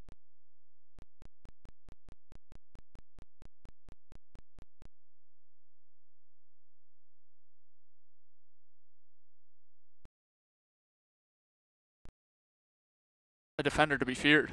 Absolutely. I'm impressed she's gone down that many times and her jersey is still not grass stained. Laura Millis on the far sideline was trying to pick out Mia Wiersma, and Maddie Hahn plays back to Riley Smith, who plays out to number 8, Madison Mitchell. Has the who space. Attempts to find Mia Wiersma in space, who made the check-in and found her. And then Maddie Hahn, Mitchell to Wiersma. Wiersma tries to play over top the defense into number 6, Meredith Yuri. Meredith Yuri has a chance within the box with a shot. And it's ultimately headed by one of the Taylor defenders and harmlessly into the hands of the Taylor goalkeeper. That could have changed the course of the game. I think it was Victoria Calderhead on the defense there that had the rough header that went right back to the goalie. that would have deflected in a strange way. I don't know if the goalkeeper would have been in position to make that save, and that could have equalized it for him. So that is more of what they're going to have to do and take opportunities to get that ball played in and really exploit those runs coming in from their other two forwards and try to find something on frame.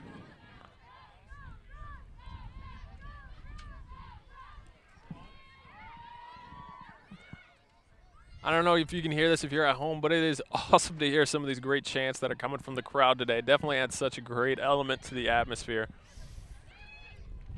In fact, if you're watching right now, you want to come out to the next game, go ahead and check out asburyuniversity.edu or asbury.edu. They have the whole schedule up under the athletics page.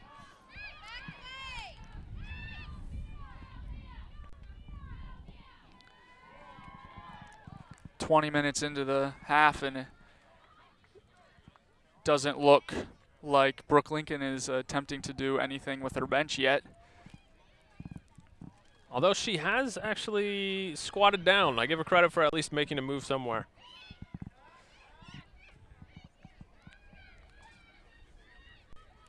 She's thinking, because nothing's changed from the first half, and the Trojans really haven't been putting a lot of pressure on her players. Her players have simply been giving the ball up way too easily and killing any momentum they have. That is very true. You know, one defender on Asbury's back line that I haven't heard too much mentioned about today is Alexis Thornton. She's a junior, but she hasn't made a lot of big plays on defense. I was wondering if she's going to be saving that for the last few minutes here in the game.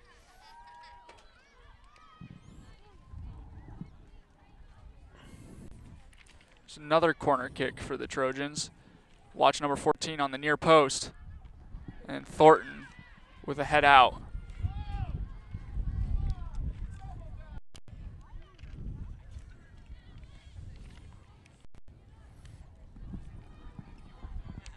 It's all right. There's plenty of subs on that sideline. I wonder how they are changing. Got about 25 minutes left in the game.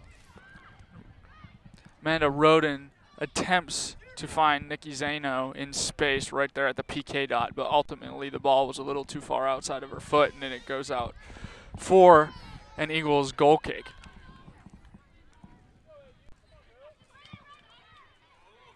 I have to say they got another few games, Asbury does, before they open up their KIAC schedule. They have a few more weeks, and they will be opening up against Carlo in October on the 2nd. Also today against Taylor wraps up their 3-game homestand before they do 5 consecutive road games. So definitely wins are at a premium right now if you want to make it to the postseason.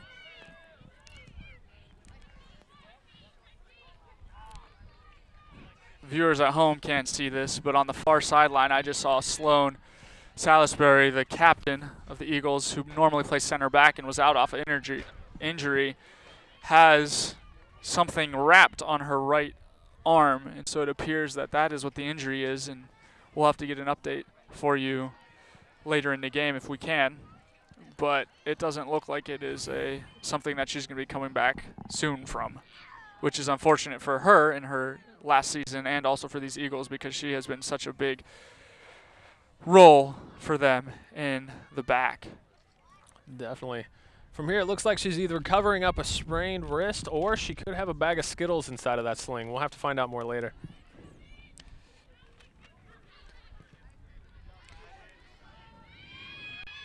Tebow with the ball. Tebow left on an island again. It's very hard for her to distribute when she's out there by herself.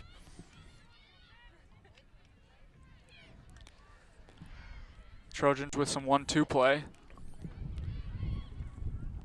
Gotta say, a lot of this game has played out just like the men's game last night against IUPUI, where they went down 1 goal and then they weren't able to actually come back and put anything on frame the second half. Ended up losing 1-0. But there's still a good 24 minutes to see what these ladies can pull out. Tebow out to Mia Wiersma. Laura Millis gets stuck in, but ultimately she can't gain possession of that ball, and it goes right back to the Trojan defense.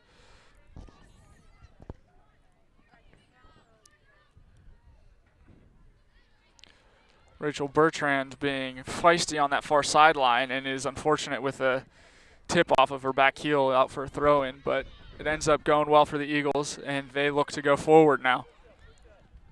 You know what is interesting? I was expecting there to be quite a bit more action from the Asbury Eagles, especially when they play the 4-3-3 every single day in practice.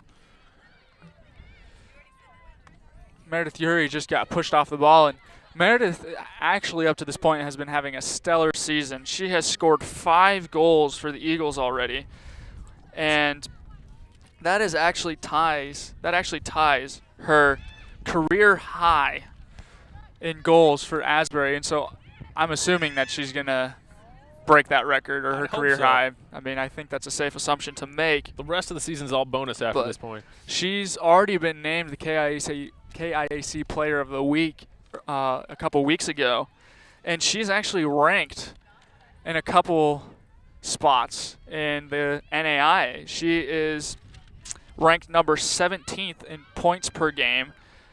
She's ranked number 10th for goals per game.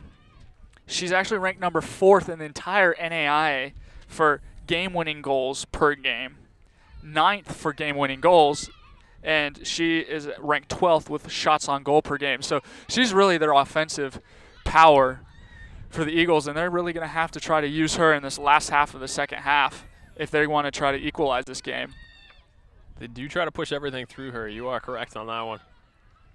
That's amazing. She made those 5 goals on. And Madison Mitchell Oh, almost paid for that mistake, but Brooke Perkins had a pretty easy save straight to her hands off of the shot by Nikki Zano. I think if Nikki Zano had that one back, she would really hope to find the far side netting with that. And luckily, Brooke was able to stay calm, cool, and collected and just gather that out of the air. exactly. I think that's just one of the things that Zano's going to have to learn. She's a freshman right now, but she'll be coming up in the next couple seasons and know where to angle those shots. It's the same thing that several of the freshmen experienced last night in the men's matches. At this level, you're going to have pressure on you all the time, and you're going to have to learn how to adapt to shoot with pressure, pass with pressure, dribble with pressure on you, and that is something that you just learn with time and by playing. Exactly. Mistouch there by the goalie. Kind of makes it a little easier for the Trojans to take another shot, and here it is. Goes high, though. She'd be great if this was the other kind of football. That was actually about a 25-yarder. Not bad. Number 5, Shannon Jacobson, is coming in to the game for number 17, Nikki Zano, for the Trojans.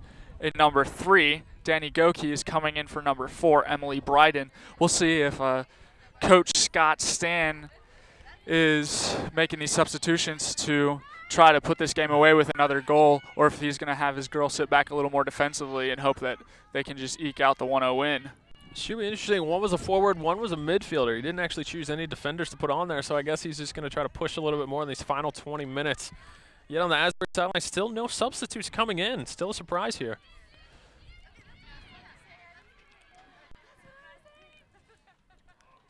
This is one of those times where having Sloan in the back, their defense has been playing well, so she may not have contributed a whole lot defensively or any much better, but this is where her leadership could pick the girls up and really help them find that offensive gear that they need to get into to score that equalizer, and she could really be that spark that they need as a motivator for them. Calls well for it out of the back.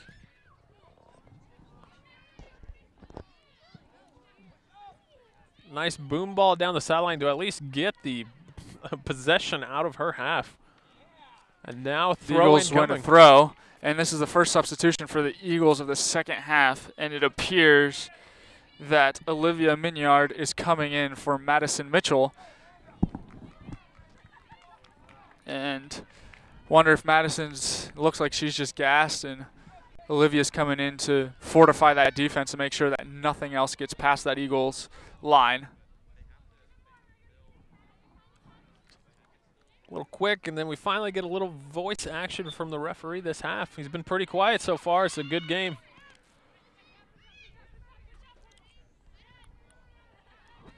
Maddie finds Toria in the middle, and Toria finds Tebow. Olivia takes a bad first touch of the second half and gives possession up to the Trojans, which fortunately is played out of bounds for another Eagle throw.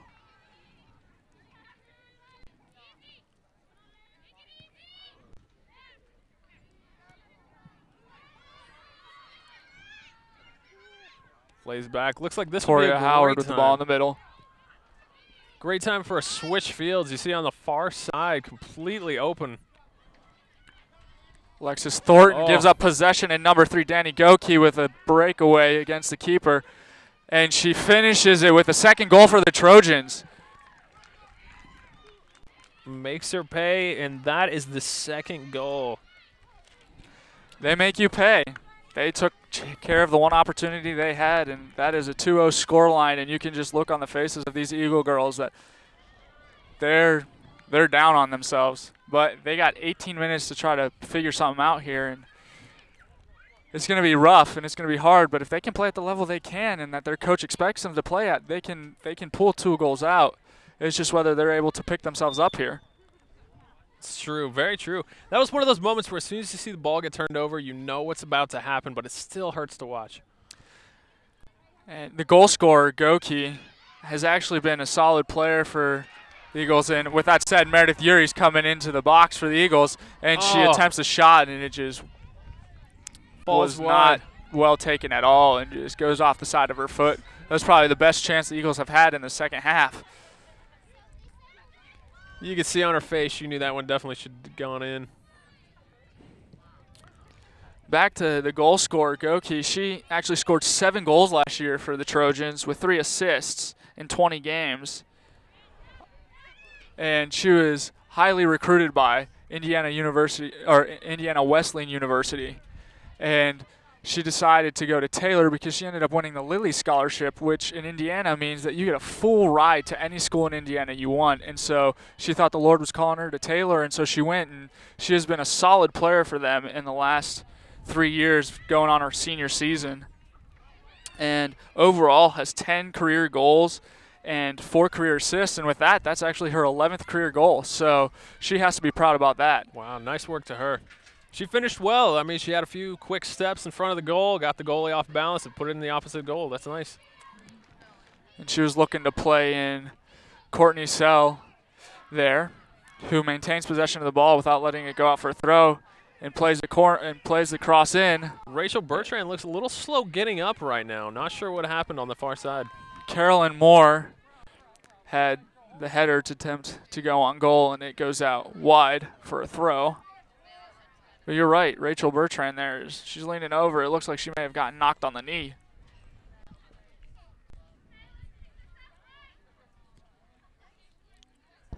At least the fall didn't mess up the headband at all. That is kind of a key piece of equipment.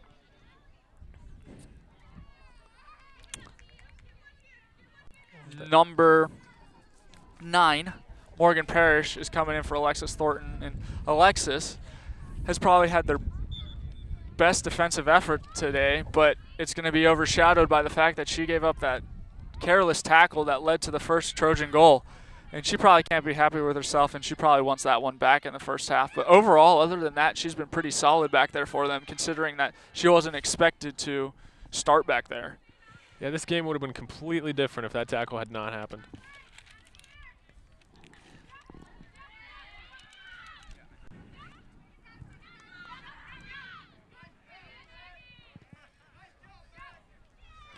Good give and go to the corner, but she's offside again. That has to be the 3rd time this half they've been offsides. Definitely a lot more attacking Trojan offense this time.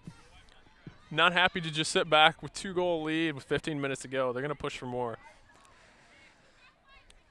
That's what you want, and I know looking forward to their schedule as well. Being in their Crossroads Conference, they have some big games coming up, along with the Indiana Wesleyan University, Ohio Wesleyan, and also Mount Vernon Nazarene University on the schedule for them. This is going to be an important learning experience. Olivia Mignard with a throw for the Eagles goes into Tebow, who turns on the ball. But is ultimately, the referee calls a foul there in favor of the Eagles. Let's see if the Eagles can get numbers forward and see if they can play a ball into the box and create any magic. Let's see if they have any David Blaine left in them.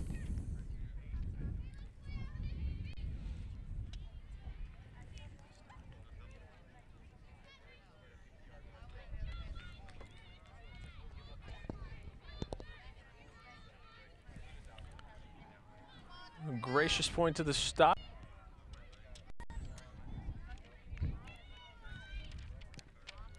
Ball in by Toria Howard, straight to the legs of Meredith Yuri, who gives up possession quite easily to number 15. Fortunately, the Eagles win possession back, and Maddie Hahn plays it out to Morgan Parrish.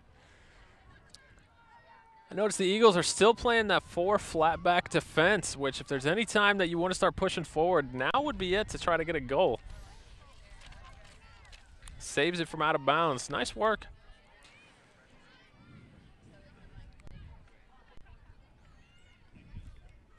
Tebow goes in for the tackle and isn't able to win the ball back. Number 3, Danny Goki, the second goal scorer with the ball, plays number 2, Amanda Roden. 15, Caroline Moore takes it on the far sideline, plays the ball in to the PK dot. Just an unlucky touch for number 5, Shannon Jacobson, or that could have been the third for the Trojans. Perkins plays out quickly to Minyard.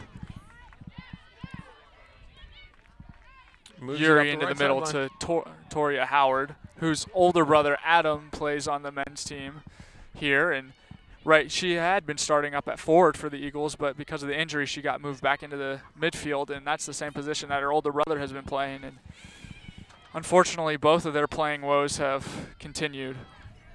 Minyard strong on the ball back there for the Eagles and wins possession back. Not giving up anything. It was impressive. Looked like it was a Black Friday sale with the way that scruffle happens.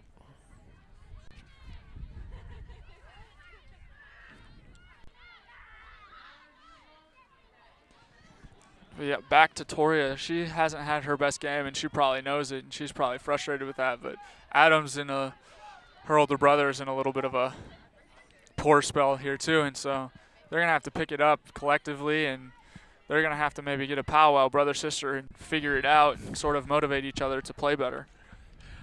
Exactly. See, there's plenty of places they could take a day off. Oh, clearance right to the offensive person.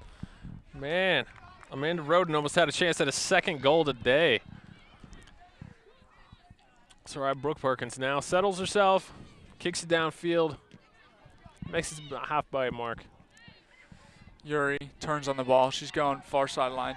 She attempts to play it into space to Mia Wiersma, but goes straight to the other number 19, Brianna Crute, who has been pretty quiet today, but has been solid back there for the Trojans. Exactly. Like you said, we haven't said her name too much, but she has been a brick wall. And a great turn by Danny Goki on the ball. She's showing her speed, but Bertrand gets back and tracks and ultimately ends up going out for a throw-in. New subs. Laura Millis is coming in.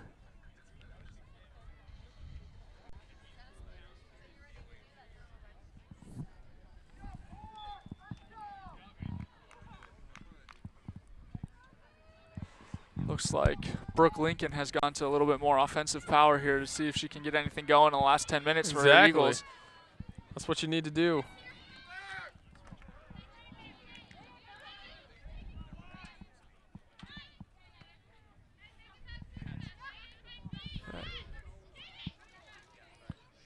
Doing a lot of quick touches, not too much over the top, but there is a nice through ball to the corner.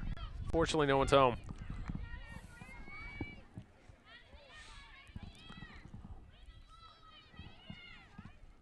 Another goal kick for the Eagles.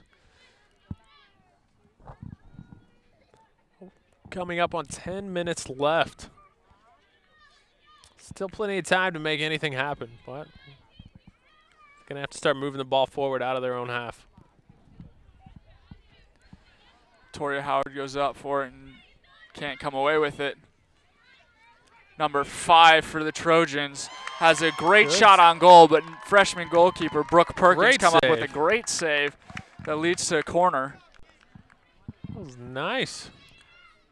About the third time today that they've had a good clear shot, and she's made a great save on it.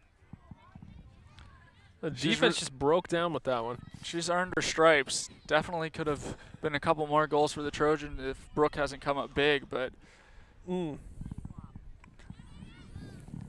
number 2, Maddie, out to number 19, Mia Wiersma, who has space in front of her and only 4 defenders back. See if they can get numbers forward for the Eagles. Mia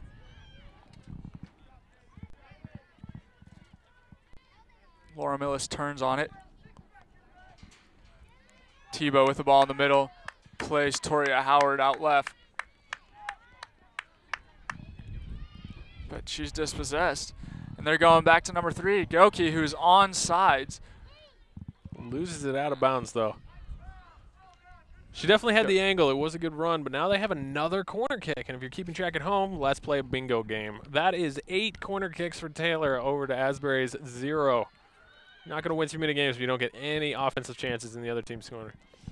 And now you can tell that the Trojans are perfectly content taking time off of that clock and just eating that time and not allowing anything to get past them and recovering. And the ball's deflected off of number 16 of the Trojans, Hadley Yescott, but safely into the hands of Brooke Perkins, who, although she's had a good game and those goals weren't necessarily her fault, knowing the mind of a goalkeeper, you're never happy when the ball goes in the back of your net, even when you win. So she's probably not going to be too happy with her performance today. Oh, yeah. Hard to stare those things down. And into the game for the Trojans is actually number 0, Anna Miller. And Mia Wiersma had an attempted shot on goal, but that is ultimately blocked away. But in the scrum of things, Anna Miller, the backup goalkeeper, has now found her way into the game. And Christiana Daniels is probably done for the day. She's put her work in, made a couple good saves in the first half, and that's been enough to keep the Trojans defensively strong and keep that clean sheet for them. Exactly. Like I said, up to this point, they've only had 1 goal on the season.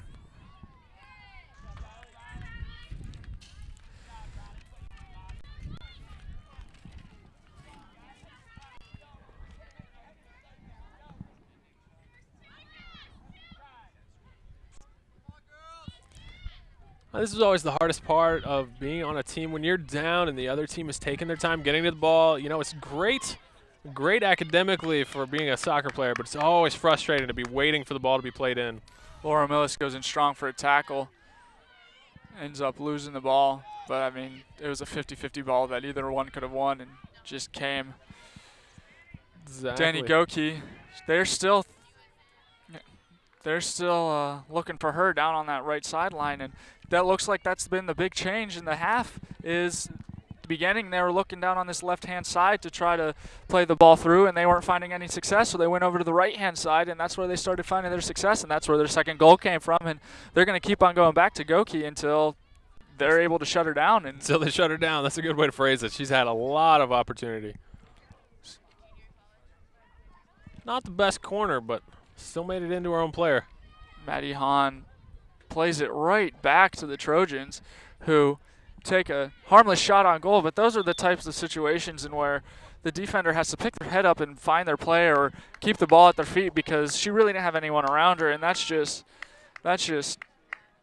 not thinking, just losing their mind for a little bit. And those are things, those are the types of mistakes that coaches really get upset with, because they're ones that you cause yourself and not ones that the other team makes you make. Exactly.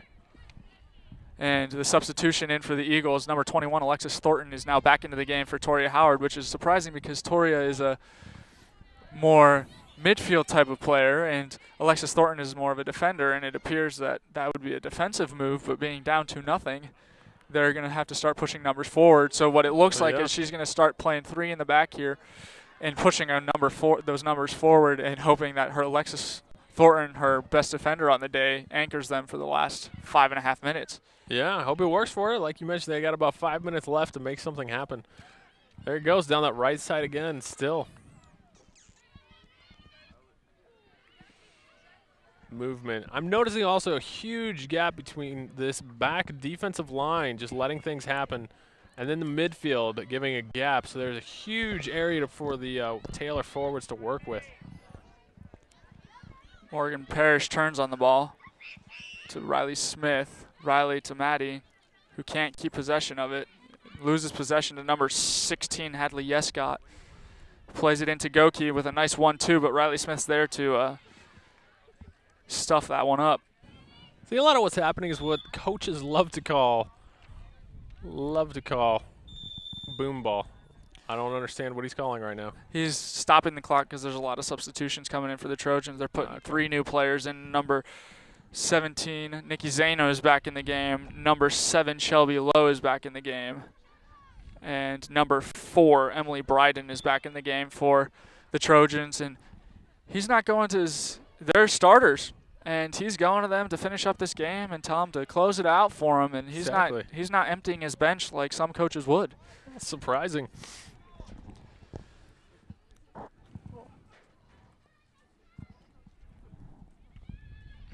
Trojans with the ball in the corner. Thornton plays it out. And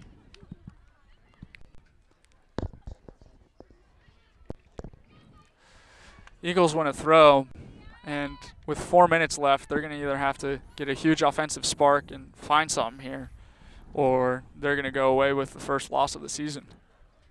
That's always a tough pill to swallow. Now, it appeared to be a handball, but the referee let it go. Parrish. Much That's like a Hahn. this hairline. But Hahn keeps the ball at her foot too long and is dispossessed by Zano. Pulls it off just a bit too far down the left sideline, but it was a great concept. Coming up towards the end of a game like this, you always see the grit on faces. That's where the changes will happen. A little bit sloppy defense. You see a little bit of late tackles, but that's just fatigue and frustration setting in. The Eagles have an opportunity to move forward, but again, ball given up too easily in the midfield. Hahn goes down to win the ball out to Yuri. Yuri to Minyard. Minyard to Tebow, who turns in the middle of the field. Wins the throw for the Eagles with 3 remaining. Just get a little do-si-do on the toss-in before we get a substitution coming off the sideline. Toria Howard, who just went out about 5 minutes ago, is coming in for number 2, Maddie Hahn, who appears to be gassed.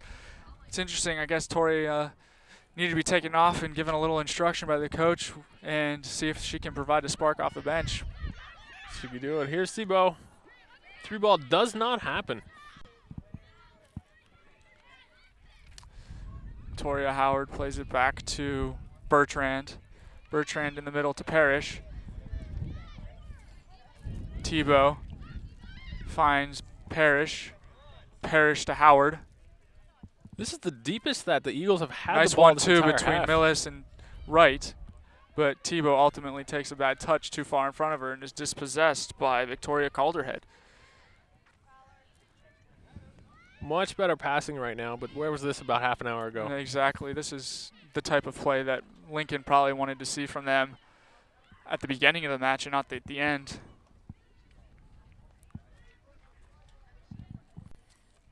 It's impressive wheels for Emily Bryden, all 5'1", taking it down that sideline. Now, we don't have a voting system in place, but who would you vote for to be the player of the match?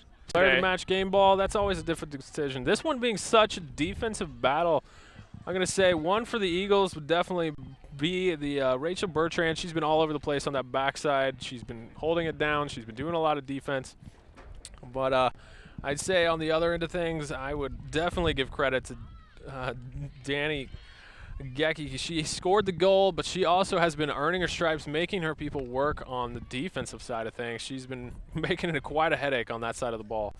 Yeah, I totally agree with Danny Goki as your option there. She was found in the first half and provided some opportunities, and then she found her one chance in the second half, and she was the spark that they got in the second half to get that second goal on the board and ultimately put the game away for the Trojans. And with about 45 seconds left, the ball goes out of bounds to Rachel Bertrand, and unfortunately the Eagles will be dealt the first loss of the season for themselves and against a pretty high-quality opponent, Trojans, but not the best performance the Eagles were looking for.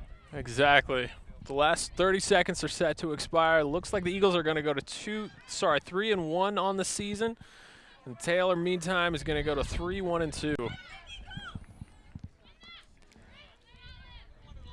Meredith Yuri wins the ball back with 12 seconds left into Taryn.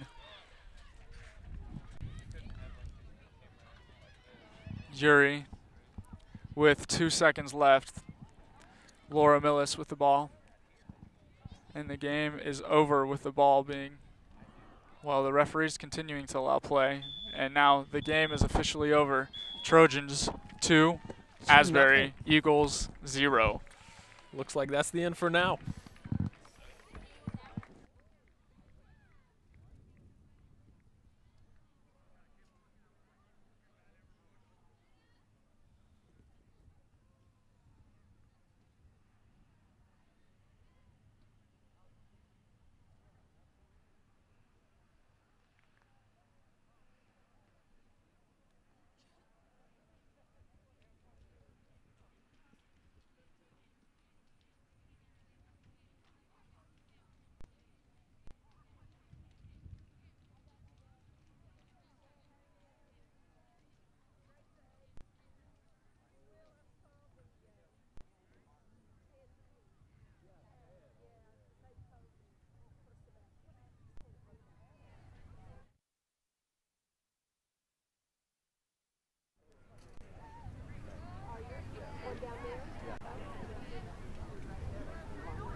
This is a great time. Thanks so much for joining us today. You find ourselves at the end of a 2-0 victory by the Trojans. They came out here with some strong offense, especially in the second half. And it was just too much for the Eagles to handle, especially with their starting center back out for the day. Micah, what were some things that you really picked up on today? Today, I think for the Eagles, they did exactly what their coach didn't want them to do. Their coach said, we can't control the outcome of the game, but we can control our performance, and I don't think they're going to be very happy with their performance today. I don't think they'll go away feeling like they played up to the level they could, and I think Coach Lincoln is going to continue to harp on the fact that they need to continue to improve and play at a higher level if they want to go and make a run into the postseason. And for the Trojans, coming onto the road, they got off of a 7-0 win against Brussia, and so they were probably a little more overconfident than they should have been. But you know what? They were able to maintain themselves, maintain their composure, really didn't give up anything too difficult. Their keeper had to make a couple good saves in the first half, but other than that, in the second half, she had a pretty easy day.